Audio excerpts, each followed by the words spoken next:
कल्पना कीजिए, भारत के एक दूरदराज गांव की दोपहर है। सूरज आग उगल रहा है। गर्मी इतनी है कि हवा भी जैसे जल रही हो। धूल भरी आंधियां चल रही हैं और दूर दूर तक सिवाय सूखी जमीन और बबूल के पेड़ों के कुछ दिखाई नहीं देता।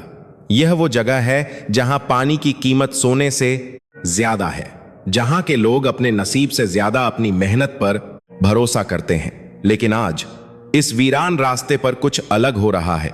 सीमा सुरक्षा बल की एक गश्ती टुकड़ी जो अपनी नियमित पेट्रोलिंग पर थी, अचानक रुक जाती है। इन जवानों ने अपनी जिंदगी में बहुत कुछ देखा है, गोलियों की आवाज, बमों के धमाके और दुश्मनों की चालें। लेकिन आज उनकी आंखों के सामने जो है, उसने उनके पैरों को जमीन पर जमा दिया है। एक अजीबोगरीब मशीन जो न तो जीप लगती है और न ही ट्रैक्टर। यह लोहे के टुकड़ों, पुरानी मोटरसाइकिल के इंजन और टीन की चादरों से बनी एक बड़ी ही अजीब गाड़ी है। यह धूल उड़ाते हुए ऊबड़ खाबड़ जमीन पर ऐसे दौड़ रही है जैसे कोई जंगली जानवर। और उस मशीन के ऊपर बैठा है धूल और ग्रीस में सना हुआ एक 17 साल का लड़का। उसकी आंखों में एक चमक है, एक ऐसी आग जो इस रेगिस्तान की गर्मी से भी ज्यादा तेज है। जवान एक दूसरे को देखते हैं। क्या यह कोई दुश्मन का जासूस है या कोई नया हथियार? मेजर साहब अपनी दूरबीन से देखते हैं और हैरान रह जाते हैं। वह लड़का उस मशीन को केवल एक हाथ से नियंत्रित कर रहा है और दूसरे हाथ से खेत में पानी का छिड़काव कर रहा है। मशीन के पीछे एक ऐसा तंत्र लगा है जो स्वचालित रूप से जमीन को खोद रहा है। यह सब कुछ बिना किसी महंगे ईंधन के, बिना किसी विदेशी तकनीक के। यह भारत का असली जुगाड़ है। यह उस लड़के की जिद है जिसे दुनिया ने पागल कहा था। इस कहानी की शुरुआत आज से 10 साल पहले होती है, इसी गांव की एक छोटी सी झोपड़ी में। लड़के का नाम है रोहन। रोहन एक ऐसा नाम जो हर दूसरे घर में मिल जाएगा, लेकिन यह रोहन सबसे अलग था। उसके पिता रामदीन एक किसान थे, सीधे साधे मेहनती इंसान जो मानते थे कि अगर पसीना बहाओगे तो धरती सोना उगलेगी।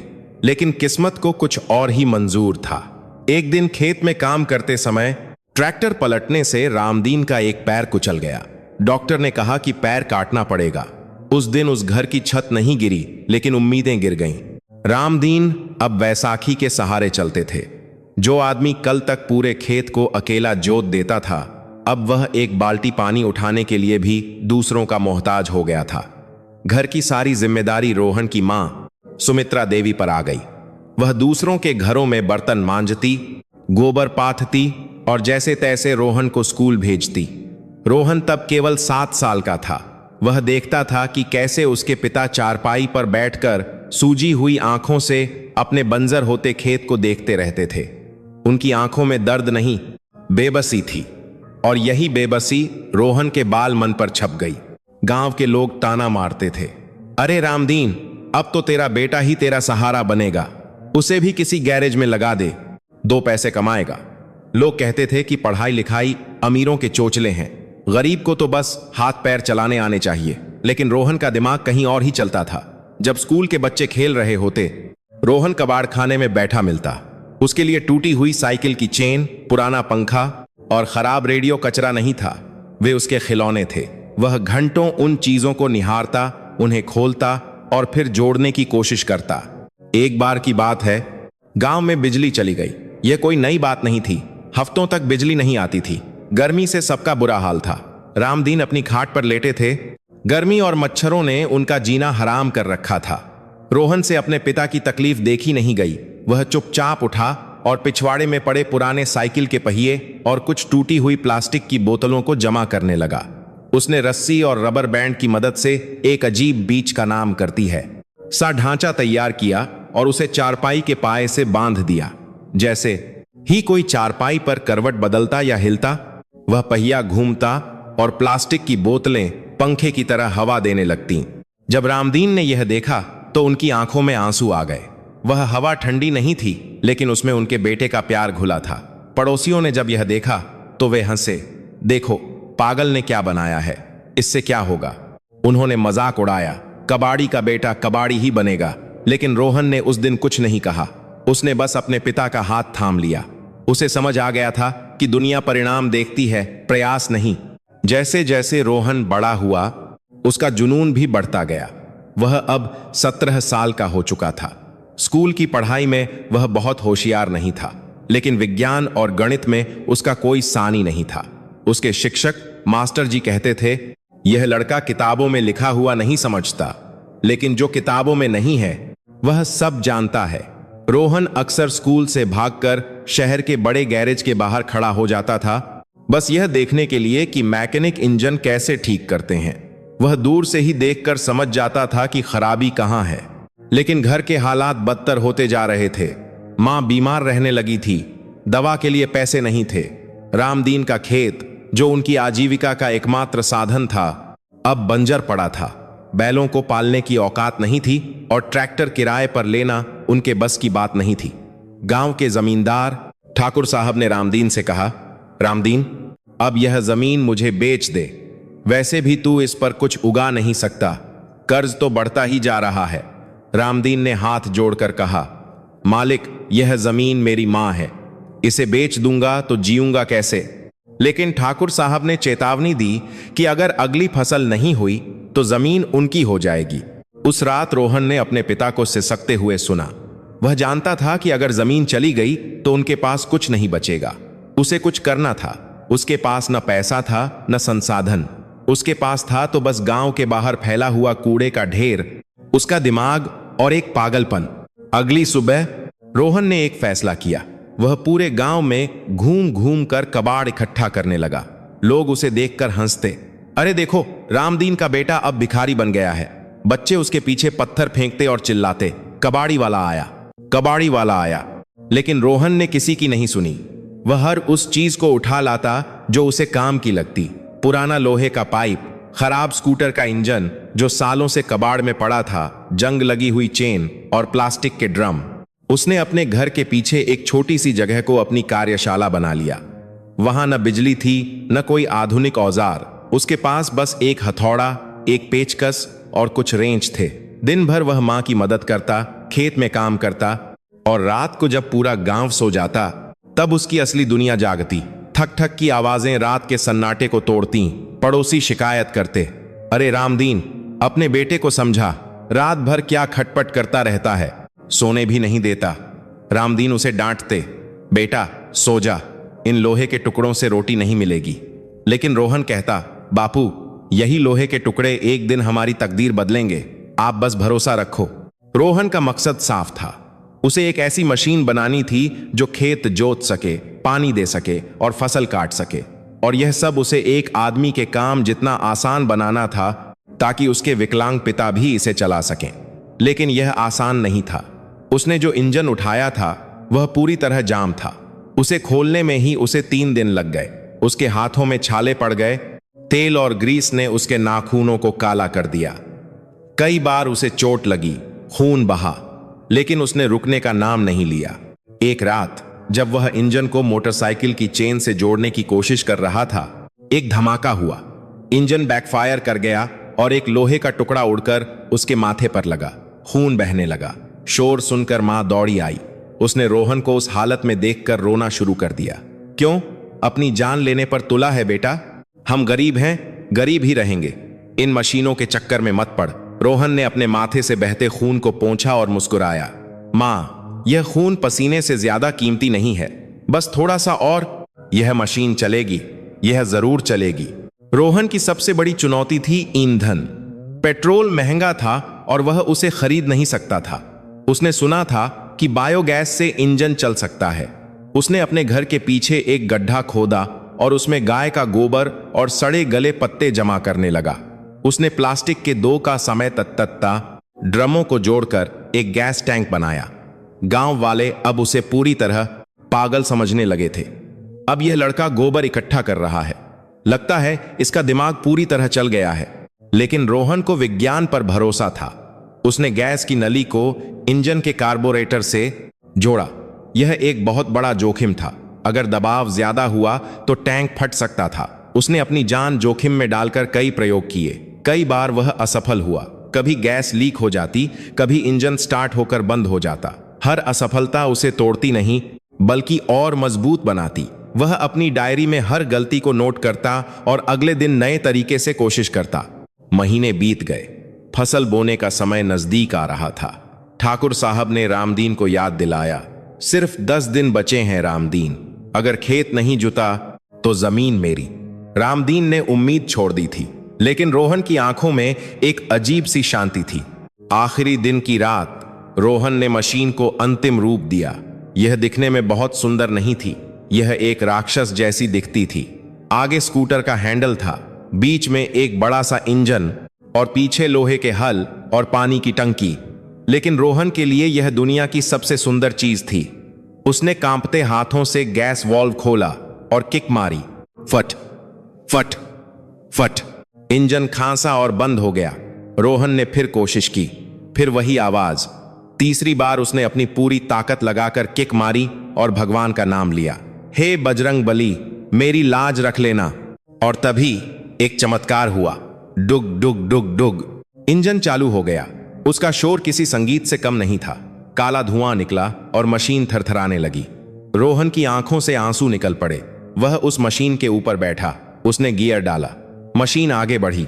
उसने खेत के उस टुकड़े पर मशीन चलाई जो सालों से बंजर पड़ा था। लोहे के हल ने सख्त जमीन को मक्खन की तरह काट दिया। जो काम करने में 2 बैलों को पूरा दिन लगता, इस मशीन ने उसे आधे घंटे में कर दिखाया। अगली सुबह जब सूरज की पहली किरण गांव पर पड़ी, एक अजीब सा शोर सुनाई दिया। गांव वाले अपनी नींद से जागकर बाहर आए। उन्होंने देखा कि रामदीन के खेत में धूल का गुबार उठ रहा है। वे दौड़कर वहां पहुंचे और जो देखा उस पर विश्वास नहीं कर पाए। वह पागल लड़का जिसे वे ताना मारते थे, एक अजीबोगरीब गाड़ी पर बैठा था और पूरा खेत जोत चुका था। रामदीन खेत के किनारे खड़े थे, अपनी वैसाखी के सहारे, और बच्चों की तरह रो रहे थे। यह खुशी के आंसू थे। ठाकुर साहब भी वहां आ पहुंचे। उनकी आंखें फटी की फटी रह गईं। ये क्या बला है? वह बड़बड़ाए। रोहन ने मशीन बंद की और नीचे उतरा। वह सीधा अपने पिता के पास गया और उनके पैरों में गिर पड़ा। बापू, अब आपको किसी के आगे हाथ फैलाने की जरूरत नहीं है। यह मशीन आपके पैर बनेगी। गांव के लोग जो कल तक उसे कबाड़ी कहते थे, अब उसे घेर कर खड़े थे। कोई उसे छू कर देख रहा था, कोई मशीन को। अरे भाई, यह तो कमाल हो गया, बिना पेट्रोल के चल रही है, एक बुजुर्ग ने पूछा। रोहन ने समझाया, दादा, यह गोबर गैस से चलती है, हमारा कचरा ही इसका खाना है। खबर जंगल की आग की तरह फैली। आसपास के गांवों से लोग उस जुगाड़ मशीन को देखने आने लगे। रोहन रातों रात हीरो बन गया। लेकिन यह तो बस शुरुआत थी। रोहन को नहीं पता था कि उसकी यह छोटी सी जीत उसे एक बहुत बड़ी मुसीबत और एक बहुत बड़ी जिम्मेदारी की ओर ले जा रही है। हमारे देश की सीमा यहां से ज्यादा दूर नहीं है। अक्सर वहां से गोलियों की आवाजें आती हैं। दुश्मन देश अपनी नापाक हरकतों से बाज नहीं आता। उसी शाम जब रोहन अपनी मशीन की सफाई कर रहा था, उसने देखा कि गांव की सड़क से सेना के ट्रक गुजर रहे हैं। माहौल तनावपूर्ण था। सुना था कि सीमा पर कुछ घुसपैठियों ने हमला किया है और हमारे कई जवान घायल हुए हैं। रोहन के मन में हमेशा से फौज के लिए बहुत इज्जत थी। वह अक्सर सोचता था कि काश वह भी वर्दी पहनकर देश की सेवा कर पाता। लेकिन अपनी पारिवारिक जिम्मेदारियों और गरीबी के कारण वह सपना ही रह गया। उसने ट्रकों को जाते हुए देखा और एक लंबी सांस ली। वह नहीं जानता था कि जल्द ही उसका और भारतीय सेना का रास्ता एक होने वाला है। अगले कुछ दिनों में रोहन ने अपनी मशीन में और सुधार किए। उसने उसमें एक पुराना डायनेमो फिट किया जिससे खेत जोतते समय बिजली भी बन सके। उसने सोचा, अगर मैं इससे घर का बल्ब जला सकूं तो मां को अंधेरे में खाना नहीं बनाना पड़ेगा। उसका दिमाग अब रुकने वाला नहीं था। वह हर रोज नई समस्याओं का समाधान ढूंढता। एक दिन जब वह खेत में काम कर रहा था, उसने आसमान में एक ड्रोन उड़ते देखा। यह सेना का ड्रोन था जो सीमा की निगरानी कर रहा था।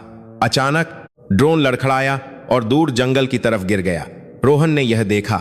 वह जानता था कि यह कोई खिलौना नहीं है, यह देश की संपत्ति है। उसने अपनी मशीन स्टार्ट की और उसी दिशा में दौड़ पड़ा जहां ड्रोन गिरा था। जंगल घना था और रास्ता पथरीला, लेकिन रोहन की मशीन, जिसे उसने बजरंगी नाम दिया था, हर बाधा को पार करती गई। जब वह मौके पर पहुंचा तो उसने देखा कि ड्रोन एक पेड़ पर फंसा हुआ है और उसमें से चिंगारियां निकल रही हैं। अगर यह दुश्मनों के हाथ लग जाता तो बहुत बड़ा नुकसान हो सकता था। रोहन ने फुर्ती दिखाई। वह पेड़ पर चढ़ा और ड्रोन को नीचे उतारा। उसने देखा कि ड्रोन का एक पंखा टूटा हुआ था और उसकी बैटरी लीक हो रही थी। कोई और होता तो उसे वहीं छोड़ देता या कबाड़ में बेच देता, लेकिन रोहन ने उसे ध्यान से देखा। उसे सर्किट समझ में आ रहे थे। अगर मैं इसे ठीक कर दूं तो, उसने सोचा। यह गैरकानूनी हो सकता था, लेकिन उसका इरादा साफ था। वह इसे ठीक करके सेना को वापस करना चाहता था। वह ड्रोन को अपने घर के पीछे वाली कार्यशाला में ले आया। उसने किसी को नहीं बताया। यह उसका अब तक का सबसे जटिल प्रोजेक्ट था। उसके पास वो आधुनिक चिप्स नहीं थे जो ड्रोन में लगे थे, लेकिन उसके पास उसका देसी दिमाग था। उसने पुराने मोबाइल फोन के मदरबोर्ड और रिमोट कंट्रोल कार के सर्वो मोटर का इस्तेमाल किया। उसने ड्रोन की बॉडी को हल्का करने के लिए प्लास्टिक की बोतलों को पिघलाकर सांचे बनाए। 3 दिन तक वह सोया नहीं। उसकी मां ने पूछा, बेटा अब क्या खुराफात कर रहा है? रोहन ने बस इतना कहा, मां, देश का काम है। और फिर वो दिन आया जिससे हमने कहानी शुरू की थी। सेना की गश्ती टुकड़ी गांव में आई थी। वे अपने उस खोए हुए ड्रोन को ढूंढ रहे थे। उनके पास जीपीएस लोकेशन थी जो रोहन के घर के आसपास की थी। जवानों ने रोहन के घर को घेर लिया। मेजर साहब ने आवाज लगाई, कौन है अंदर? बाहर आओ। रामदीन और सुमित्रा देवी डर से कांपने लगे। गांव वाले भी जमा हो गए। लो, कर दिया ना इसने कोई कांड। अब पुलिस और फौज दोनों आ गई। लोग फुसफुसाए। रोहन बाहर आया। उसके हाथ में वो ड्रोन था, लेकिन यह वो ड्रोन नहीं था जो गिरा था। यह कुछ और ही बन चुका था। मेजर ने कड़क आवाज में पूछा, यह तुम्हारे पास कहां से आया? रोहन डरा नहीं। उसने सम्मान के साथ कहा, सर, यह मुझे जंगल में गिरा हुआ मिला था। यह टूट गया था। मैंने बस इसे ठीक करने की कोशिश की है। मेजर ने ड्रोन को हाथ में लिया। उन्होंने देखा कि उसके रोटर ब्लेड पुराने पंखे के ब्लेड को काट कर बनाए गए हैं। उसकी बैटरी की जगह पुराने लैपटॉप की बैटरियां टेप से चिपकाई गई हैं। यह देखने में भद्दा था, लेकिन जब रोहन ने अपने हाथ में पकड़े एक रिमोट जो उसने पुराने वीडियो गेम कंसोल से बनाया था का बटन दबाया तो ड्रोन हवा में उड़ गया। न सिर्फ उड़ा बल्कि वह स्थिर था। मेजर हैरान थे। 1 करोड़पति कंपनी का ड्रोन, जिसे ठीक करने के लिए इंजीनियरों की टीम लगती है, उसे एक गांव के लड़के ने कबाड़ से ठीक कर दिया था। तुमने यह कैसे किया? मेजर ने अविश्वास से पूछा। रोहन ने सिर झुकाकर कहा, सर, मशीन की भाषा एक ही होती है, चाहे वो ट्रैक्टर हो या ड्रोन, बस सुनने वाला चाहिए। मेजर ने उसे गौर से देखा। उन्हें उस लड़के में एक साधारण मैकेनिक नहीं बल्कि एक छिपी हुई प्रतिभा दिखाई दी। उन्होंने कहा, बेटा, तुम्हें पता है कि तुमने क्या किया है? यह एक अपराध हो सकता था, लेकिन तुमने जो हुनर दिखाया है वह दुर्लभ है। क्या तुम हमारे साथ चलोगे? हमारे बेस पर? मुझे तुम्हें अपने कमांडर से मिलवाना है। रोहन ने अपने पिता की तरफ देखा। रामदीन की आंखों में डर और गर्व दोनों थे। उन्होंने सिर हिलाकर अनुमति दी। रोहन अपनी फटे पुराने कपड़ों में मेजर की जीप में बैठा। गांव वाले, जो कल तक उसे पागल कहते थे, आज उसे सेना की जीप में जाते हुए देख रहे थे। उन्हें नहीं पता था कि यह लड़का अब वापस कबाड़ी बनकर नहीं लौटेगा। वह अब कुछ ऐसा करने जा रहा था जो पूरे देश को चौंका देगा। फौजी जीप की पिछली सीट पर बैठा रोहन अपनी गोद में उस टूटे फूटे ड्रोन को ऐसे जकड़े हुए था जैसे कोई मां अपने नवजात बच्चे को थामे हो। जीप की रफ्तार तेज थी और खिड़की से आती गर्म हवा उसके बालों को उड़ा रही थी, लेकिन रोहन की नजरें बाहर के नजारों पर नहीं थीं। उसका दिमाग अभी भी मेजर साहब की बातों में उलझा हुआ था। क्या तुम हमारे साथ चलोगे? ये शब्द उसके कानों में गूंज रहे थे। एक तरफ घर की जिम्मेदारी थी, बूढ़े माँ बाप थे, और दूसरी तरफ एक ऐसा सपना जो उसने कभी खुली आंखों से देखने की हिम्मत भी नहीं की थी। लगभग 2 घंटे के सफर के बाद जीप एक बड़े लोहे के गेट के सामने रुकी। गेट के ऊपर बड़े अक्षरों में लिखा था, प्रतिबंधित क्षेत्र, केवल सेना के लिए। संतरी ने मेजर को सैल्यूट किया और गेट धीरे धीरे खुला। जैसे ही जीप अंदर दाखिल हुई, रोहन की आंखें फटी की फटी रह गईं। उसने अपनी जिंदगी में इतनी बड़ी जगह कभी नहीं देखी थी। कतार में खड़े बड़े बड़े ट्रक, धूल में सने टैंक और सैकड़ों जवान जो एक ही लय में कदम ताल कर रहे थे। हवा में एक अलग ही गंध थी, डीजल, बारूद और कड़क इस्त्री की हुई वर्दियों की महक। रोहन को अचानक अपने कपड़ों पर शर्म आने लगी। उसकी शर्ट पर ग्रीस के दाग थे, पतलून घुटने से फटी हुई थी और पैरों में रबर की पुरानी चप्पलें थीं। यहां हर चीज इतनी साफ, इतनी अनुशासन में थी कि उसे लगा जैसे वह किसी दूसरे ग्रह पर आ गया है। जीप एक बड़ी वर्कशॉप मरम्मत केंद्र के बाहर रुकी। यह वर्कशॉप रोहन के पूरे गांव से भी बड़ी थी। मेजर साहब नीचे उतरे और रोहन को इशारा किया। आओ रोहन, तुम्हारी असली परीक्षा अब शुरू होगी। वे अंदर गए। वर्कशॉप के अंदर का नजारा किसी जादुई दुनिया से कम नहीं था। बड़ी बड़ी मशीनें, कंप्यूटर स्क्रीन पर चलती हुई लाइनें और दर्जनों इंजीनियर जो सफेद कोट या यूनिफॉर्म में काम कर रहे थे। मेजर एक अधेड़ उम्र के व्यक्ति के पास गए जिनकी वर्दी पर कई सितारे लगे थे। ये कर्नल सिंह थे, इस बेस के इंचार्ज। उनके चेहरे पर एक गंभीर घाव का निशान था जो उनकी सख्ती को और डरावना बना रहा था। मेजर ने सैल्यूट किया और सारी बात बताई। कर्नल ने रोहन को ऊपर से नीचे तक देखा। उनकी नजरों में संदेह था। मेजर, क्या आप होश में हैं? कर्नल की आवाज गूंजी। आप एक सड़क छाप कबाड़ी को हमारे हाई सिक्योरिटी बेस में ले आए हैं और आप कह रहे हैं कि इसने हमारा सर्विलांस ड्रोन ठीक किया है। मेजर ने ड्रोन मेज पर रखा। सर, यकीन करना मुश्किल है, लेकिन परिणाम आपके सामने है। इसके काम करने का तरीका अलग है, लेकिन यह काम करता है। तभी पीछे से एक तीखी हंसी सुनाई दी। यह कैप्टन वर्मा थे, बेस के मुख्य इंजीनियर। उन्होंने आईआईटी से पढ़ाई की थी और उन्हें अपनी डिग्री पर बहुत घमंड था। वर्मा ने आगे बढ़कर ड्रोन को उठाया और उसे ऐसे देखा जैसे किसी ने उनके हाथ में गंदगी थमा दी हो। सर, यह क्या मजाक है? वर्मा ने उपहास उड़ाते हुए कहा। पंखे के ब्लेड, टेप, यह कोई विज्ञान नहीं है, यह कचरा है। अगर यह हवा में उड़ भी गया तो यह सिर्फ एक तुक्का था। सेना तुक्कों पर नहीं चलती। मेजर साहब, रोहन का सिर झुक गया। उसे लगा जैसे किसी ने उसके मुंह पर तमाचा मारा हो। गांव में लोग उसे पागल कहते थे, लेकिन यहां तो उसे इंसान ही नहीं समझा जा रहा था। कर्नल ने मेजर की तरफ देखा।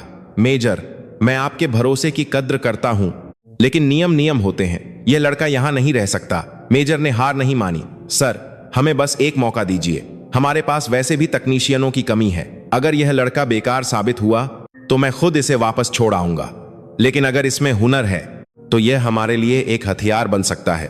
कर्नल ने कुछ पल सोचा, फिर रोहन की आंखों में देखा। रोहन ने अपनी नजरें नहीं हटाईं। उसकी आंखों में डर था, लेकिन याचना नहीं थी। एक अजीब सी जिद थी। ठीक है, कर्नल ने फैसला सुनाया। इसे वर्कशॉप के पीछे वाले कोने में जगह दे दो। इसे कोई भी संवेदनशील उपकरण छूने की इजाजत नहीं है। यह सिर्फ सफाई करेगा और कबाड़ छांटेगा। और हां, अगर इसने कोई गड़बड़ की तो मेजर, जिम्मेदारी आपकी होगी। रोहन को वर्कशॉप के सबसे अंधेरे कोने में जगह मिली।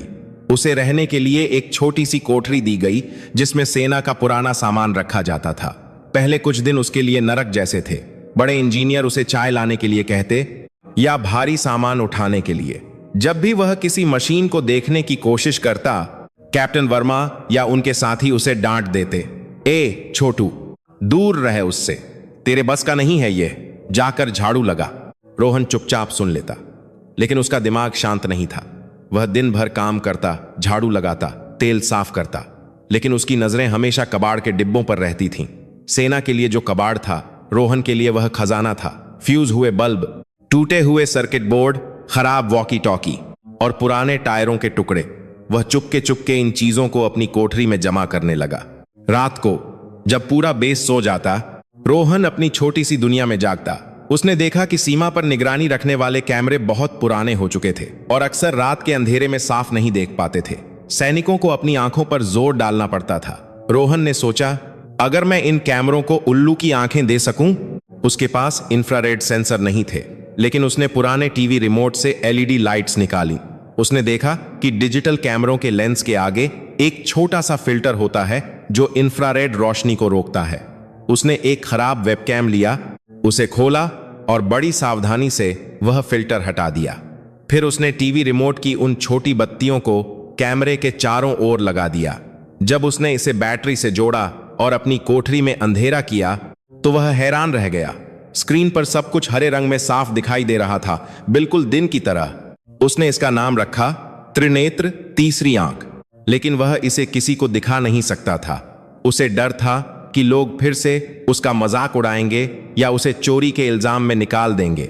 वह सही वक्त का इंतजार करने लगा और वह वक्त बहुत जल्द, बहुत भयानक रूप में आने वाला था। अमावस की रात थी। आसमान में घने बादल छाए हुए थे, जिससे अंधेरा और गहरा हो गया था। सीमा पर सन्नाटा था, लेकिन यह तूफान से पहले की शांति थी। दुश्मन देश की सेना ने इस अंधेरे का फायदा उठाने का प्लान बनाया था। उनकी एक विशेष टुकड़ी जो रात में लड़ने में माहिर थी, धीरे धीरे भारतीय सीमा की ओर रेंग रही थी। बेस के कंट्रोल रूम में कैप्टन वर्मा और उनकी टीम ड्यूटी पर थी। राडार स्क्रीन पर सब कुछ सामान्य दिख रहा था, लेकिन तभी अचानक एक जोर का धमाका हुआ। बेस की बिजली गुल हो गई। सायरन की आवाज से पूरा वातावरण गूंज उठा। हमला हमला की आवाजें आने लगीं। दुश्मन ने सबसे पहले पावर ग्रिड और बैकअप जनरेटर पर मोर्टार दागा था। पूरा बेस अंधेरे में डूब गया। सैनिक अपनी पोजीशन ले रहे थे, लेकिन उन्हें कुछ दिखाई नहीं दे रहा था। दुश्मन ने इसका फायदा उठाया और गोलीबारी शुरू कर दी। कंट्रोल रूम में अफरा तफरी मची हुई थी। कर्नल सिंह चिल्ला रहे थे, वर्मा बैकअप पावर चालू करो, हमें सर्विलांस फीड चाहिए। दुश्मन कहां से आ रहा है हमें पता नहीं चल रहा। कैप्टन वर्मा पसीने से तरबतर थे। सर, मेन लाइन उड़ गई है, जनरेटर के सर्किट जल गए हैं, इसे ठीक करने में कम से कम 2 घंटे लगेंगे। 2 घंटे? कर्नल ने मेज पर मुक्का मारा। 2 घंटे में तो वे हमारे बैरकों तक पहुंच जाएंगे। हमें अभी रोशनी चाहिए, अभी। बाहर गोलियों की तड़तड़ाहट तेज होती जा रही थी। हमारे सैनिक अंदाजे से फायर कर रहे थे, लेकिन दुश्मन के पास नाइट विजन चश्मे थे और वे सटीक निशाना लगा रहे थे। हमारे कई जवान घायल हो चुके थे। स्थिति बहुत नाजुक थी। रोहन अपनी कोठरी में दुबका बैठा था। धमाकों की आवाज से वह डर गया था, लेकिन जब उसने सुना कि आंखें बंद हो गई हैं, तो उसे समझ आ गया कि क्या करना है। वह अपनी कोठरी से भागा। उसके हाथ में उसका बनाया हुआ त्रिनेत्र डिवाइस था और कुछ तारों का बंडल। वह सीधा कंट्रोल रूम की तरफ दौड़ा। संतरी ने उसे रोकने की कोशिश की। रुको, अंदर जाना मना है, हटो, मुझे कर्नल साहब से मिलना है। रोहन चिल्लाया और संतरी के हाथ से निकलकर अंदर घुस गया। अंधेरे कंट्रोल रूम में आपातकालीन लाल बत्तियां जल रही थीं। रोहन सीधा कर्नल के पास पहुंचा। सर, रोहन ने हांफते हुए कहा। कर्नल ने गुस्से में मुड़कर देखा। तुम यहां क्या कर रहे हो? भागो यहां से। कैप्टन वर्मा भी चिल्लाए, इसे बाहर निकालो, हम यहां मर रहे हैं और यह ताशा देखने आया है। सर, मैं आपको रोशनी दे सकता हूं, मैं दुश्मन को दिखा सकता हूं। रोहन की आवाज में इतना आत्मविश्वास था कि कर्नल एक पल के लिए रुक गए। क्या बकवास कर रहे हो? सर, मेरे पास एक डिवाइस है, बस मुझे इसे मुख्य स्क्रीन से जोड़ने दीजिए और मुझे एक ट्रक की बैटरी चाहिए। कैप्टन वर्मा ने उसे धक्का देने की कोशिश की। पागल हो गया है क्या? हमारे करोड़ों के सिस्टम काम नहीं कर रहे और तू अपने खिलौने से। वर्मा, चुप रहो। मेजर ने बीच में दखल दिया, जो अभी अभी वहां पहुंचे थे। सर, हमारे पास खोने के लिए कुछ नहीं है, इसे करने दीजिए। कर्नल ने बाहर होती गोलीबारी की आवाज सुनी। एक और धमाका बहुत करीब हुआ। उनके पास कोई विकल्प नहीं था। तुम्हारे पास 5 मिनट हैं लड़के, सिर्फ 5 मिनट। रोहन ने समय बर्बाद नहीं किया। उसने अपना त्रिनेत्र डिवाइस निकाला, जो एक प्लास्टिक के लंच बॉक्स के अंदर फिट था। उसने कंट्रोल पैनल के नीचे घुसकर तारों को काटना शुरू किया। कैप्टन वर्मा अपना सिर पीट रहे थे। यह पूरा सिस्टम शॉर्ट सर्किट कर देगा। रोहन के हाथ कांप नहीं रहे थे। उसका दिमाग मशीन की रफ्तार से चल रहा था। उसने डिवाइस को मुख्य मॉनिटर से जोड़ा और उसे सीधे एक पोर्टेबल बैटरी से कनेक्ट कर दिया, जिसे वह अपने साथ लाया था। मेजर सर, उस डिश एंटीना को उत्तर की तरफ 30 डिग्री घुमाइए, जल्दी। रोहन चिल्लाया। एक कबाड़ी का लड़का आज अफसरों को आदेश दे रहा था, और हैरानी की बात यह थी कि मेजर ने उसकी बात मानी। कनेक्शन हो रहा है। रोहन ने फुसफुसाते हुए आखिरी तार जोड़ा। अचानक मुख्य स्क्रीन झिलमिलाई। पहले सफेद शोर, स्टैटिक आया और फिर चित्र साफ हो गया। स्क्रीन पर हरे रंग की रोशनी में सब कुछ साफ दिख रहा था।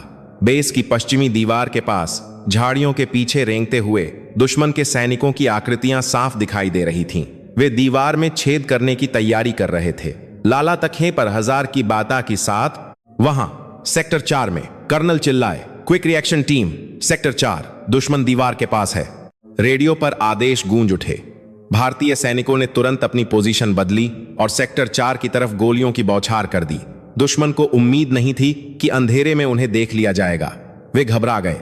भारतीय सेना की जवाबी कार्रवाई इतनी सटीक थी कि दुश्मन को पीछे हटते ही बनी। कंट्रोल रूम में सन्नाटा छा गया। सब लोग स्क्रीन को देख रहे थे। वह चित्र किसी महंगे मिलिट्री कैमरे से नहीं, बल्कि रोहन के जुगाड़ से आ रहा था। कर्नल सिंह धीरे से मुड़े और रोहन की तरफ देखा। रोहन जमीन पर बैठा था। उसके हाथ काले हो चुके थे और पसीने से लथपथ था। कैप्टन वर्मा का मुंह खुला का खुला रह गया था। जिस कचरे को उन्होंने फेंका था, आज उसी ने उनकी जान बचाई थी। कर्नल ने अपनी टोपी उतारी। बेटा, उनकी आवाज भारी हो गई। यह तुमने कैसे किया? रोहन ने खड़े होकर अपने मैले कपड़ों को झाड़ा। सर, अंधेरे को हराने के लिए सूरज का इंतजार नहीं करना पड़ता। कभी कभी एक छोटा सा दिया भी काफी होता है। उस रात हमला नाकाम कर दिया गया, लेकिन यह जीत सिर्फ गोलियों की नहीं थी। यह जीत उस सोच की थी जिसने माना कि प्रतिभा किसी डिग्री की मोहताज नहीं होती। लेकिन रोहन की मुश्किलें अभी खत्म नहीं हुई थीं। उसने एक हमले को रोका था, लेकिन दुश्मन अब सतर्क हो गया था। और सबसे बड़ी बात, रोहन ने जो तकनीक इस्तेमाल की थी वह बहुत ही बुनियादी थी। उसे पता नहीं था कि सीमा के उस पार दुश्मन के पास भी एक ऐसा इंजीनियर है जो रोहन की ही तरह चालाक है, लेकिन उसके इरादे बहुत खतरनाक हैं। अगली सुबह जब रोहन वर्कशॉप में दाखिल हुआ तो नजारा बदला हुआ था। जो इंजीनियर उसे चाय लाने को कहते थे, वे आज अपनी कुर्सियों से खड़े हो गए। कोई कुछ नहीं बोला, लेकिन उनकी आंखों में इज्जत थी। कर्नल सिंह ने रोहन को अपने केबिन में बुलाया। रोहन, तुमने कल जो किया उसके लिए सेना तुम्हारी कर्जदार है, लेकिन एक समस्या है। रोहन का दिल धक से रह गया। क्या हुआ सर? दुश्मन को पता चल गया है कि हमारे पास नाइट विजन क्षमता आ गई है। अगली बार वे तैयारी के साथ आएंगे और हमें खबर मिली है कि वे एक ऐसा टैंक ला रहे हैं जो रडार की पकड़ में नहीं आता, द घोस्ट टैंक। कर्नल ने मेज पर झुकते हुए कहा, हमारे पास उसे रोकने के लिए कोई हथियार नहीं है। क्या तुम्हारा देसी दिमाग इसके लिए कुछ कर सकता है? रोहन ने खिड़की से बाहर रेगिस्तान को देखा। एक अदृश्य टैंक, यह नामुमकिन लग रहा था, लेकिन फिर उसे अपने बापू की बात याद आई। इंसान का बनाया हुआ है तो इंसान उसे तोड़ भी सकता है। उसने कर्नल की आंखों में देखा और मुस्कुराया। सर, लोहा लोहे को काटता है, लेकिन भूत को भगाने के लिए हमें कुछ अलग करना होगा। मुझे कुछ चुंबक, मैग्नेट्स और बहुत सारे माइक्रोवेव ओवन चाहिए। कर्नल हैरान थे। Microwave oven? खाना पकाने के लिए? नहीं सर। रोहन की आंखों में वही पुरानी चमक लौट आई। उन्हें पकाने के लिए? कर्नल सिंह की मेज पर सन्नाटा था। माइक्रोवेव ओवन टैंक रोकने के लिए? किसी और ने यह कहा होता तो कर्नल उसे कोर्ट मार्शल कर देते या पागल खाने भेज देते, लेकिन रोहन की आंखों में वही आग थी जो उस रात कंट्रोल रूम में थी। कर्नल ने एक गहरी सांस ली। उनके पास कोई विकल्प नहीं था। दिल्ली से मदद आने में वक्त लगेगा और दुश्मन आज रात ही हमला कर सकता था। मेजर, कर्नल ने आदेश दिया, इस लड़के को जो चाहिए वो दो। मेस कैंटीन से सारे ओवन निकलवा लो, स्टोर रूम से तांबे की तारें, पुराने डिश एंटीना, सब कुछ। और वर्मा। उन्होंने कैप्टन वर्मा की तरफ देखा जो अभी भी मुंह बनाए खड़े थे। वर्मा, तुम इसकी मदद करोगे, कोई सवाल नहीं। अगले 4 घंटे बेस में अजीब अफरा तफरी मची रही। सैनिक रसोइये से दौड़ते हुए आ रहे थे। उनके हाथों में बड़े बड़े माइक्रोवेव ओवन थे। रसोइया चिल्ला रहा था, अरे साहब, खाना कैसे बनेगा? आज दाल मखनी बननी थी। लेकिन किसी ने उसकी नहीं सुनी। रोहन वर्कशॉप के बीचों बीच खड़ा था, जैसे कोई संगीतकार अपने साजों को जमा रहा हो। उसने 15 माइक्रोवेव ओवन मंगवाए थे। उसने एक बड़ी पेचकस ली और ओवन को खोलना शुरू किया। कैप्टन वर्मा ने झल्लाते हुए पूछा, आखिर तुम करना क्या चाहते हो? हम यहां खाना पकाने की प्रतियोगिता नहीं कर रहे। रोहन ने ओवन के अंदर से एक भारी धातु का टुकड़ा निकाला। साहब, ये देख रहे हैं, इसे मैग्नेट्रॉन कहते हैं। यह वो दिल है जो खाने को गर्म करता है। यह ऐसी अदृश्य किरणें, वीव्स छोड़ता है जो पानी के अणुओं को हिला देती हैं। अगर हम इन किरणों को खाने पर नहीं, बल्कि उस टैंक के इलेक्ट्रॉनिक सिस्टम पर छोड़ें तो क्या होगा? वर्मा की आंखें चौड़ी हो गईं। वह एक इंजीनियर थे, उन्हें सिद्धांत समझ में आ गया। तुम एक डायरेक्टेड एनर्जी वेपन बना रहे हो, एक E.AM.P गन? रोहन ने पसीना पोंछते हुए कहा, मैं नहीं जानता आप उसे अंग्रेजी में क्या कहते हैं साहब। मैं तो बस इतना जानता हूं कि उस टैंक का दिमाग कंप्यूटर है और कंप्यूटर को गर्मी पसंद नहीं होती। हम उसका भेजा फ्राई कर देंगे। पहली बार वर्मा के चेहरे पर रोहन के लिए थोड़ी इज्जत दिखी। उन्होंने अपनी आस्तीनें ऊपर चढ़ाई। हट जाओ, वेल्डिंग मैं करूंगा। तुम्हारी वेल्डिंग बहुत भद्दी है। रोहन मुस्कुराया। पहली बार एक IIT इंजीनियर और एक कबाड़ी वाला एक साथ काम कर रहे थे। उन्होंने एक पुराने जंग खाए रडार के डिश एंटीना को आधार बनाया। उसके बीच में उन्होंने 15 मैग्नेट्रॉन को एक गोलाकार पैटर्न में फिट किया। फिर उन्होंने इसे चलाने के लिए एक पुराने जनरेटर के कैपेसिटर कंडेंसर का इस्तेमाल किया, जो बिजली को जमा करके एक कता के तूड़ झटके में छोड़ सके। यह मशीन देखने में बहुत डरावनी लग रही थी। ऐसा लग रहा था जैसे किसी ने कबाड़ खाने में विस्फोट कर दिया हो और टुकड़े आपस में चिपक गए हों। तारों का जाल, टेप और बीच में लगे वो अजीबोगरीब यंत्र। रोहन ने इसे नाम दिया महाकाल। शाम ढल चुकी थी। रेगिस्तान में ठंडक बढ़ने लगी थी, लेकिन बेस के अंदर गर्मी थी। खुफिया सूत्रों ने खबर दी थी कि दुश्मन का टैंक आगे बढ़ रहा है, और जैसा कि डर था, वह रडार पर नहीं दिख रहा था। वह अदृश्य था, घोस्ट टैंक। कर्नल सिंह ने रोहन को बुलाया। रोहन, मशीन तैयार है? जी सर। बस एक समस्या है, इसकी रेंज मारने की क्षमता बहुत कम है। हमें टैंक के बहुत करीब जाना होगा, कम से कम 50 मीटर। 50 मीटर? कर्नल का चेहरा सख्त हो गया। एक बख्तरबंद टैंक के 50 मीटर पास जाना मौत को दावत देना था। मैं जाऊंगा, मेजर ने कहा। मैं जीप चलाऊंगा, रोहन पीछे मशीन संभालेगा। नहीं साहब, रोहन ने कहा। मशीन को सेट करने में मुझे पता है कि कौन सा तार कब जोड़ना है। अगर वहां कुछ गड़बड़ हुई तो आप ठीक नहीं कर पाएंगे। मुझे जाना होगा। कर्नल ने रोहन के कंधे पर हाथ रखा। बेटा, तुम सैनिक नहीं हो, तुम्हें यह करने की जरूरत नहीं है। रोहन ने अपनी जेब से अपने बापू की एक छोटी सी फोटो निकाली और उसे चूमा। सर, वर्दी नहीं है तो क्या हुआ, खून तो हिंदुस्तानी है। रात के 2 बजे। सन्नाटा इतना गहरा था कि दिल की धड़कन भी सुनाई दे रही थी। मेजर और रोहन एक खुली जीप में थे। जीप के पीछे महाकाल रखा था, जिसे तिरपाल से ढका गया था। वे बेस से 2 किलोमीटर आगे एक मारा था। आंख 2 किलोमीटर एक रेत के टीले के पीछे छिपे थे। वो आ रहा है, मेजर ने फुसफुसाते हुए कहा। उन्होंने अपनी नाइट विजन दूरबीन रोहन को दी। रेत के टीलों के बीच धूल का एक बादल धीरे धीरे आगे बढ़ रहा था। कोई आवाज नहीं। उस टैंक का इंजन भी इतना शांत था कि पास आने पर ही पता चलता। रडार स्क्रीन खाली थी, लेकिन आंखों के सामने मौत खड़ी थी। वह टैंक सामान्य टैंकों से अलग था। वह काला था, कोणीय आंग्लोर था, और उस पर कोई गर्मी, हीट सिग्नेचर नहीं दिख रही थी। सर, अभी नहीं, रोहन ने कहा। उसका हाथ उस बड़े लाल स्विच पर था, जिसे उसने एक पुराने मिक्सर ग्राइंडर से निकाला था। और पास आने दीजिए। टैंक अब 200 मीटर दूर था। उसकी बैरल तोप धीरे धीरे घूम रही थी, जैसे कोई शिकारी सूंघ रहा हो। रोहन, अब, मेजर चिल्लाए। नहीं सर, अभी बहुत दूर है, किरणें फैल जाएंगी। 100 मीटर। टैंक ने अचानक अपनी तोप उनकी दिशा में घुमा दी। शायद उसके थर्मल सेंसर ने जीप की गर्मी को पकड़ लिया था। रोहन, मेजर ने जीप का इंजन चालू किया। वो हमें देख चुका है। टैंक की नली से आग निकली। बूम। गोला जीप से 20 मीटर दूर गिरा। धमाके ने जीप को हिला दिया। रेत की बारिश हुई। रोहन मशीन से टकराया। उसके सिर से खून बहने लगा। रोहन, तुम ठीक हो? मेजर चिल्लाए। आगे बढ़ाइए सर, उसकी तरफ बढ़ाइए। रोहन चिल्लाया। क्या? हमें उसके पास जाना है, पीछे हटे तो मरेंगे। हमला ही बचाव है। मेजर ने दांत भींचे और एक्सीलरेटर दबा दिया। जीप बजाय भागने के सीधा मौत की तरफ दौड़ पड़ी। टैंक का गनर हैरान रह गया होगा। यह पागलपन था। जीप टैंक की तरफ टेढ़ी मेढ़ी जिगजैग दौड़ रही थी। टैंक ने दूसरी बार फायर करने के लिए लोड किया। दूरी कम हो रही थी। 80 मीटर, 60 मीटर। रोहन ने मशीन का कवर हटाया। उसने जनरेटर को फुल पावर पर कर दिया। मशीन से एक अजीब सी भनभनाहट ली आवाज आने लगी। जय बजरंग बली, रोहन चिल्लाया। जब टैंक सिर्फ 40 मीटर दूर था, रोहन ने लाल स्विच दबा दिया। कोई धमाका नहीं हुआ, कोई आग नहीं निकली, कोई आवाज नहीं आई, लेकिन असर भयानक था।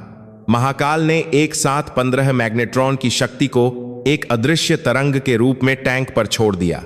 यह ऊर्जा की एक दीवार थी। अचानक टैंक के अंदर से चिंगारियां निकलने लगीं।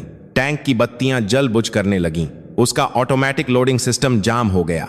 अंदर बैठे दुश्मन सैनिक चिल्लाने लगे, क्योंकि उनके हेडसेट में तेज शोर गूंजने लगा और सारे स्क्रीन काले पड़ गए। सबसे बड़ी बात, टैंक का इंजन, जो पूरी तरह कंप्यूटर से कंट्रोल होता था, तुरंत बंद हो गया। वह लोहे का विशाल राक्षस वहीं रेत में जड़ हो गया। उसकी तोप नीचे झुक गई, जैसे किसी ने उसकी गर्दन तोड़ दी हो। जीप टैंक के बगल से गुजरी और मेजर ने तेजी से यू टर्न लिया। काम कर गया रोहन, यह काम कर गया, मेजर खुशी से चिल्लाए। लेकिन रोहन जवाब नहीं दे रहा था। मशीन से निकले जबरदस्त रेडिएशन और बिजली के झटके ने उसे बेहोश कर दिया था। उसके हाथ अभी भी स्विच पर चिपके थे। मशीन से धुआं निकल रहा था। सारे ओवन जल चुके थे। उन्होंने अपनी आखिरी सांस उसे बात को पूर्ण करने का लाया। टैंक को मारने में दे दी थी। बेस पर जश्न का माहौल था। भारतीय सैनिकों ने उस लावारिस पड़े हाईटेक टैंक को अपने कब्जे में ले लिया।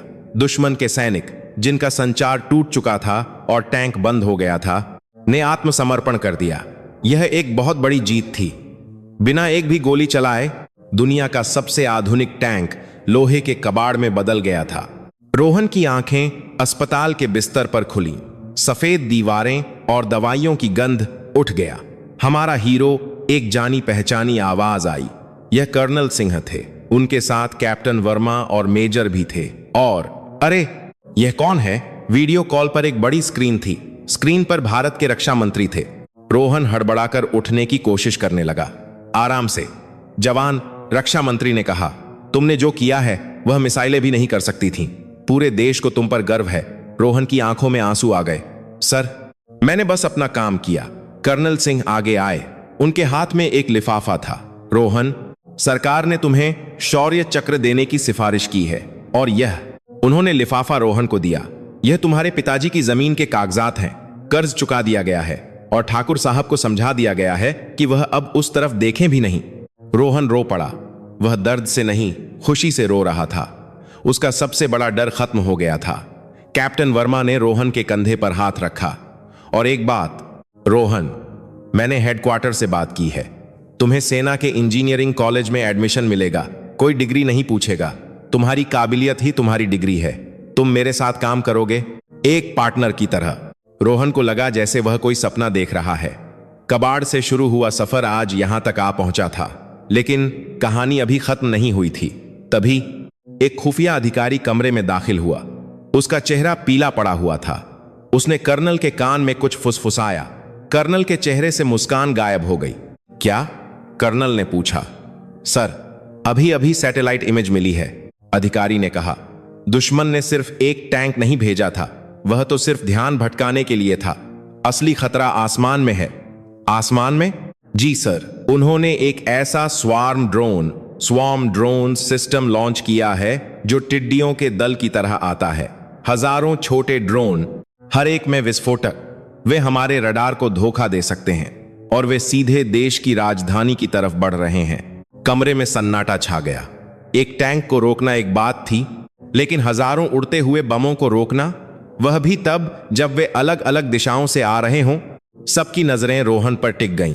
रोहन ने धीरे से अपनी ड्रिप हटा दी और बिस्तर से पैर नीचे रखा। सर, रोहन ने कमजोर आवाज में कहा, टिड्डियों को मारने के लिए बंदूक नहीं, जाल चाहिए होता है। जाल? कैप्टन वर्मा ने पूछा।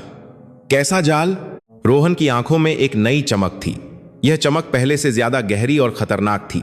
सर, हमारे गांव में जब पक्षी फसल बर्बाद करते हैं तो हम उन्हें डराते नहीं हैं, हम हवा को ही बदल देते हैं। मुझे पुराने स्पीकर चाहिए, बहुत बड़े स्पीकर, और ध्वनि, साउंड। ध्वनि? कर्नल हैरान थे। जी सर, हर मशीन की एक फ्रीक्वेंसी होती है जिस पर वह कांपने लगती है। अगर हम सही आवाज, सही ताकत से बजाएं तो हम आसमान से बारिश करवा सकते हैं, ड्रोन्स की बारिश। कर्नल सिंह की भौहें तनी हुई थीं। ध्वनि, आवाज, उन्होंने दोहराया। रोहन, दुश्मन टिड्डियों की तरह आ रहा है। वे ड्रोन हैं, कबूतर नहीं, जो शोर मचाने से उड़ जाएंगे। उनके पास सेंसर हैं, कान नहीं। रोहन दर्द से कराहते हुए खड़ा हुआ। उसका शरीर अभी भी पिछले धमाके से दुख रहा था, लेकिन दिमाग पूरी रफ्तार से चल रहा था। उसने पास पड़ी पानी की एक कांच की बोतल उठाई और उसे चम्मच से हल्का सा मारा। टिंग, एक बारीक आवाज गूंजी।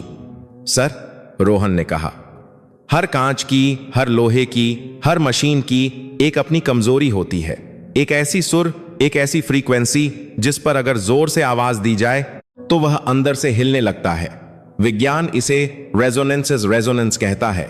मैं इसे मशीन का डर कहता हूं। कैप्टन वर्मा, जो अब रोहन को एक पागल नहीं बल्कि एक जीनियस मान चुके थे, बीच में बोले, सर, यह लड़का सही कह रहा है। उन ड्रोन्स में गायरोस्कोप लगे होते हैं जो उन्हें सीधा रखते हैं। गायरोस्कोप एक खास कंपन पर काम करते हैं।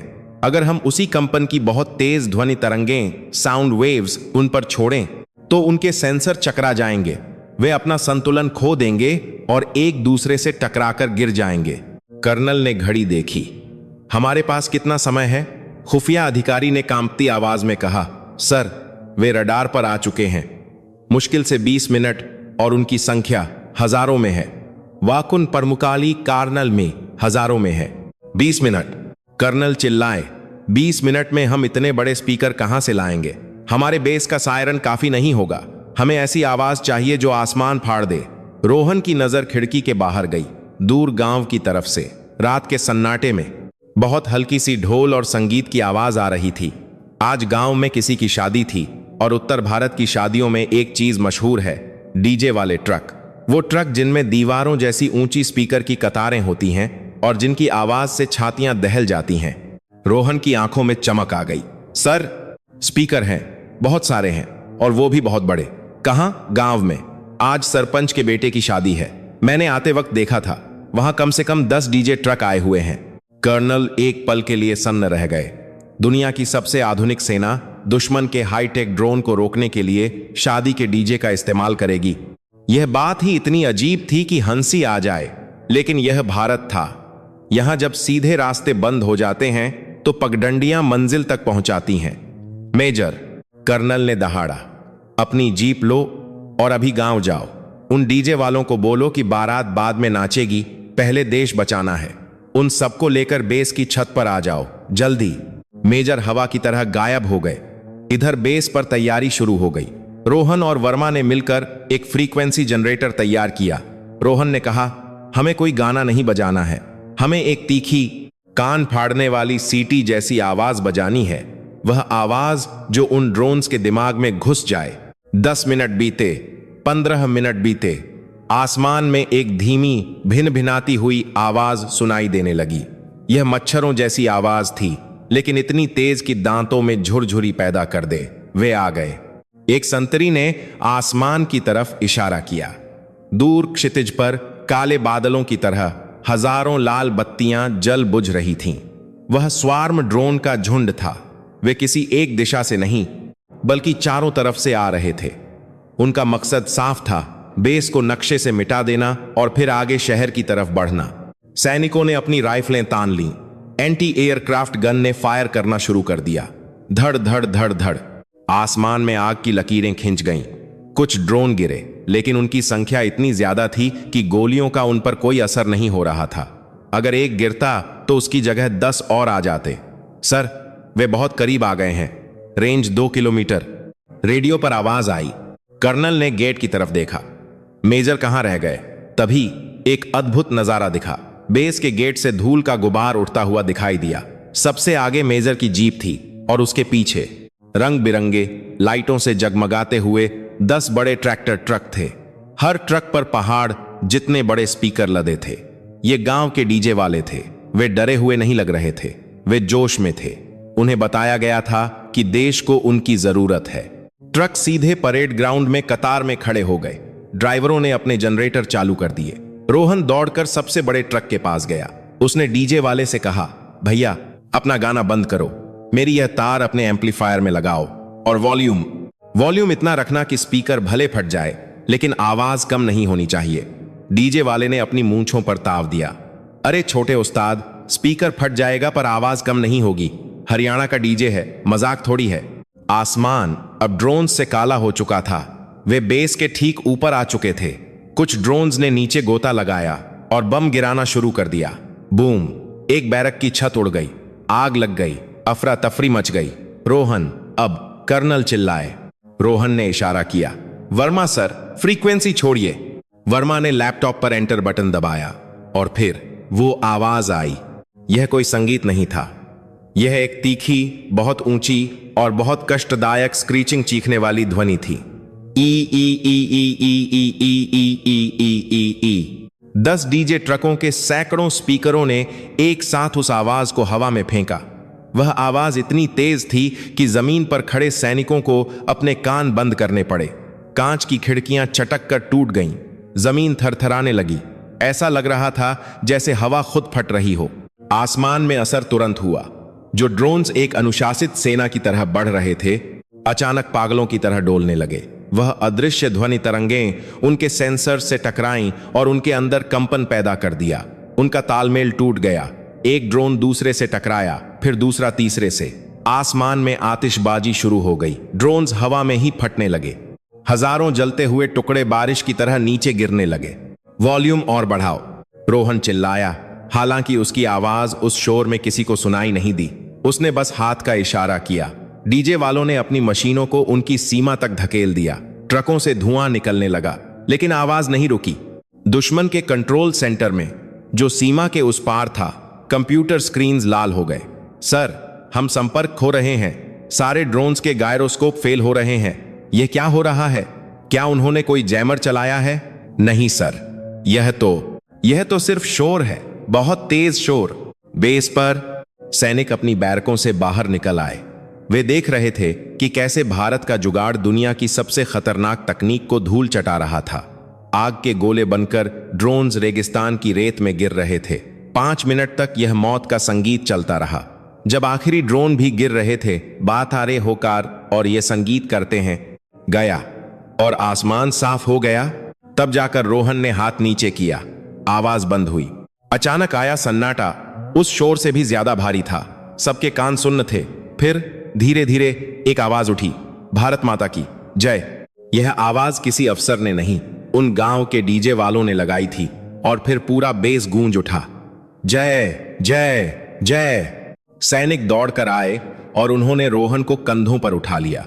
कर्नल सिंह, जो कभी अनुशासन के पक्के थे, आज मुस्कुरा रहे थे।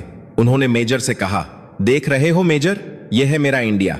यहां हम शादी के स्पीकर से भी जंग जीत सकते हैं। रोहन भीड़ के ऊपर था, लेकिन उसकी नजरें कहीं और थीं। उसे चक्कर आ रहे थे।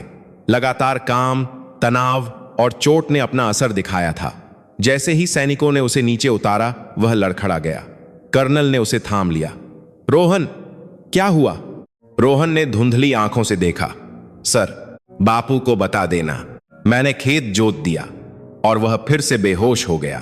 3 दिन बाद रोहन की नींद एक बहुत ही शांत और आलीशान कमरे में खुली। यह अस्पताल का कमरा नहीं लग रहा था, यह किसी महल जैसा था। दरवाजा खुला और एक बहुत ही सम्मानित व्यक्ति अंदर आए। उनके साथ कर्नल सिंह भी थे। कर्नल ने रोहन को इशारा किया, रोहन, खड़े होने की कोशिश मत करो, ये हमारे देश के प्रधानमंत्री हैं। रोहन के रोंगटे खड़े हो गए। वह हक्का बक्का रह गया। प्रधानमंत्री उसके बिस्तर के पास कुर्सी खींचकर बैठ गए। कैसे हो भारत के बेटे? प्रधानमंत्री ने बहुत प्यार से पूछा। मैं ठीक हूं सर, रोहन हकलाया। तुम्हें पता है तुमने क्या किया है? तुमने न सिर्फ हजारों जानें बचाई हैं, बल्कि तुमने पूरी दुनिया को एक संदेश दिया है कि भारत की ताकत उसके हथियारों में नहीं, उसके लोगों के दिमाग में है। प्रधानमंत्री ने एक फाइल रोहन के हाथ में दी। सरकार ने एक नया विभाग शुरू करने का फैसला किया है, इनोवेशन एंड इंडिजिनस डिफेंस, नवाचार और स्वदेशी रक्षा। और हम चाहते हैं कि तुम कैप्टन वर्मा के साथ मिलकर इस विभाग का नेतृत्व करो। तुम जैसे हजारों और रोहन इस देश के गांवों में छिपे हैं, हमें उन्हें ढूंढना है। रोहन की आंखों में आंसू आ गए। सर, मैं तो बस एक कबाड़ी। नहीं, प्रधानमंत्री ने उसे रोका। तुम कबाड़ी नहीं हो, तुम एक वैज्ञानिक हो।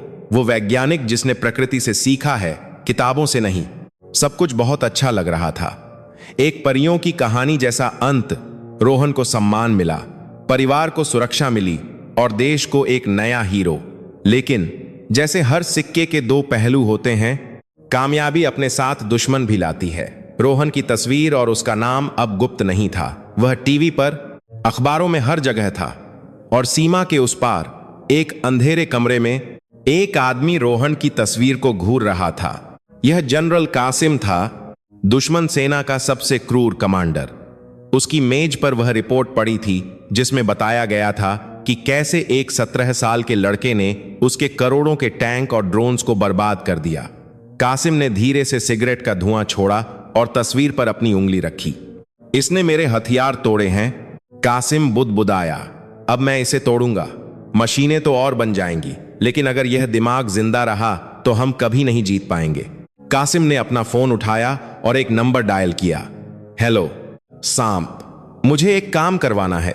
दिल्ली में एक लड़का है, उसे गायब करना है हमेशा के लिए। रोहन अभी भी अस्पताल के बिस्तर पर था, अपनी नई जिंदगी के सपने बुन रहा था। उसे नहीं पता था कि उसने एक युद्ध तो जीत लिया है, लेकिन असली जंग अब शुरू होने वाली है। यह जंग बॉर्डर पर नहीं, बल्कि उसके अपने शहर में, उसके अपने लोगों के बीच लड़ी जाएगी। उसका सबसे बड़ा आविष्कार अभी बाकी था और उसकी सबसे बड़ी परीक्षा भी। दिल्ली की सड़कें अपनी ही धुन में व्यस्त थीं। रिक्शा के हॉर्न, गाड़ियों का शोर और लोगों की भीड़। इस भीड़ में एक आदमी चल रहा था जिसे कोई नोटिस नहीं कर रहा था। वह एक साधारण इलेक्ट्रीशियन की वर्दी में था। कंधे पर टूल बैग था और चेहरे पर धूल, लेकिन उसकी आंखें बर्फ की तरह ठंडी थीं। यह द वाइपर था, जनरल कासिम का भेजा हुआ मौत का सौदागर। वह बंदूक से नहीं मारता था, वह हादसों से मारता था। उसका काम रोहन को मारना नहीं था, बल्कि रोहन की सबसे बड़ी रचना को उसकी ही कब्र बनाना था। उधर रक्षा अनुसंधान केंद्र डारडे की गुप्त प्रयोगशाला में रोहन अपनी टीम के साथ दिन रात एक कर रहा था। प्रधानमंत्री ने उसे जो प्रोजेक्ट दिया था वह कोई छोटा मोटा काम नहीं था। उसे भारत कवच बनाना था, एक ऐसा सिस्टम जो दुश्मन की किसी भी मिसाइल या ड्रोन को सीमा पार करने से पहले ही हवा में जाम कर दे। कैप्टन वर्मा अब रोहन के सबसे अच्छे दोस्त बन चुके थे। वह अक्सर मजाक में कहते, रोहन तुम इंजीनियर कम और जादूगर ज्यादा लगते हो। रोहन हंस देता, जादू नहीं सर, बस मशीन की नब्ज पहचानता हूं। लेकिन रोहन नहीं जानता था कि उनकी टीम में एक गद्दार घुस चुका है। वाइपर ने लैब के रखरखाव विभाग में घुसपैठ कर ली थी। वह रोज थोड़ा थोड़ा करके सिस्टम के साथ छेड़छाड़ कर रहा था। 15 अगस्त स्वतंत्रता दिवस। आज का दिन चुना गया था भारत कवच के उद्घाटन के लिए। लाल किले पर प्रधानमंत्री झंडा फहराने वाले थे और उसी समय 50 किलोमीटर दूर इस बेस से भारत कवच को ऑनलाइन किया जाना था। यह देश के लिए गर्व का क्षण था। पूरा देश टीवी पर लाइव देख रहा था। रोहन के गांव में उसके बूढ़े पिता रामदीन ने नई धोती पहनी थी और गांव वालों को मिठाई बांट रहे थे। मेरा बेटा आज देश को सुरक्षित करेगा, वह गर्व से कह रहे थे। बेस पर तनाव और उत्साह दोनों था। रोहन कंट्रोल पैनल पर बैठा आखिरी जांच कर रहा था। सिस्टम चेक 100%, कंप्यूटर ने बताया। लेकिन रोहन को कुछ अजीब लग रहा था। उसकी छठी इंद्री, सिक्स्थ सेंस, जो उसे कबाड़ में काम की चीज ढूंढने में मदद करती थी, आज उसे खतरे का संकेत दे रही थी।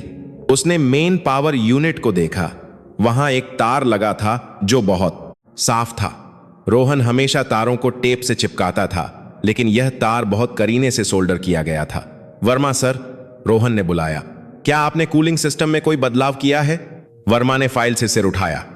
नहीं तो क्यों? यह यहां नहीं होना चाहिए था। रोहन ने जैसे ही उस तार को छूने की कोशिश की, उसकी उंगली एक ठंडी धातु से टकराई। उसके रोंगटे खड़े हो गए।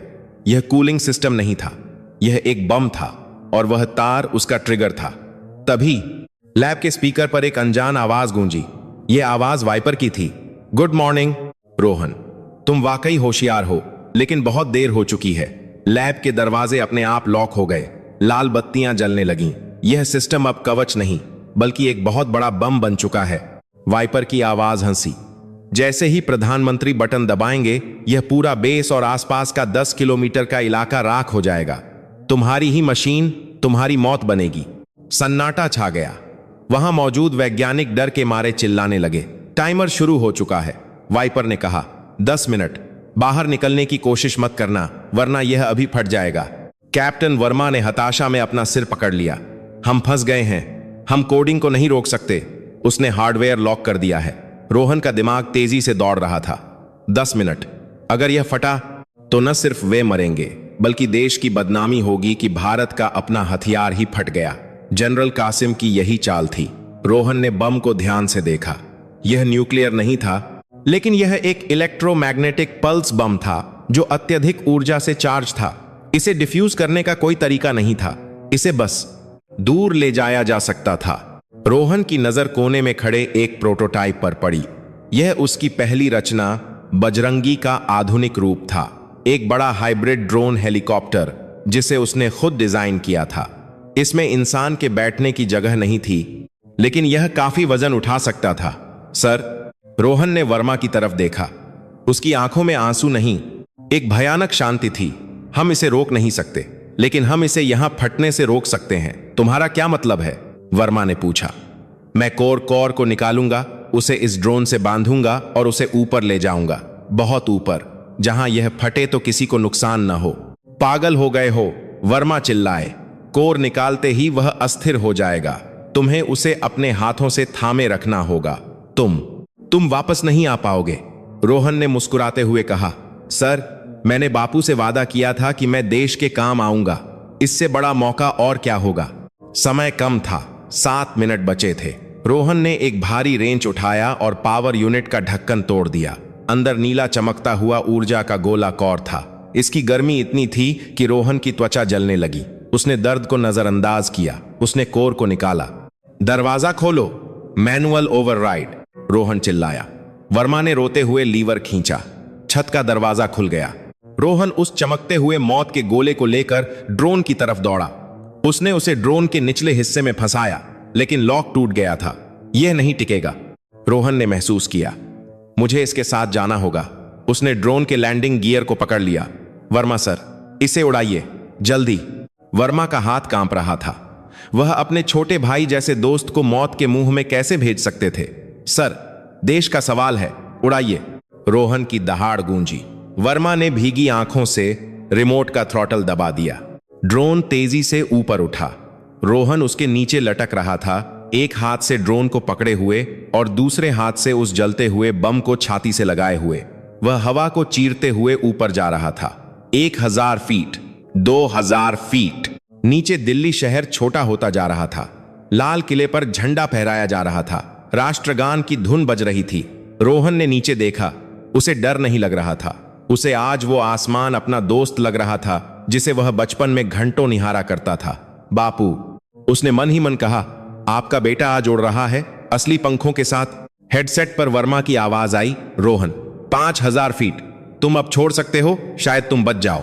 रोहन ने टाइमर देखा। 10 सेकेंड। नहीं सर, रोहन ने हांफते हुए कहा। अगर मैंने छोड़ा तो यह शहर पर गिर सकता है। मुझे इसे बादलों के पार ले जाना होगा। 5 सेकेंड। हवा का दबाव बहुत ज्यादा था। रोहन की सांसें उखड़ रही थीं। वर्मा सर, रोहन ने आखिरी बार कहा, मेरे गांव में बिजली पहुंचा देना। 0 सेकंड। आसमान में एक ऐसा धमाका हुआ जैसा दिल्ली ने पहले कभी नहीं देखा था। एक पल के लिए ऐसा लगा जैसे दोपहर में दूसरा सूरज निकल आया हो। नीली रोशनी से पूरा आकाश भर गया। बादलों के चिथड़े उड़ गए। जमीन पर लोग उस रोशनी को देखकर तालियां बजा रहे थे। वे सोच रहे थे कि यह भारत कवच के उद्घाटन की आतिशबाजी है, लेकिन DRDO की लैब में सन्नाटा था। कैप्टन वर्मा जमीन पर गिर पड़े थे। स्क्रीन पर रोहन का सिग्नल गायब हो चुका था। भारत कवच का उद्घाटन सफल रहा।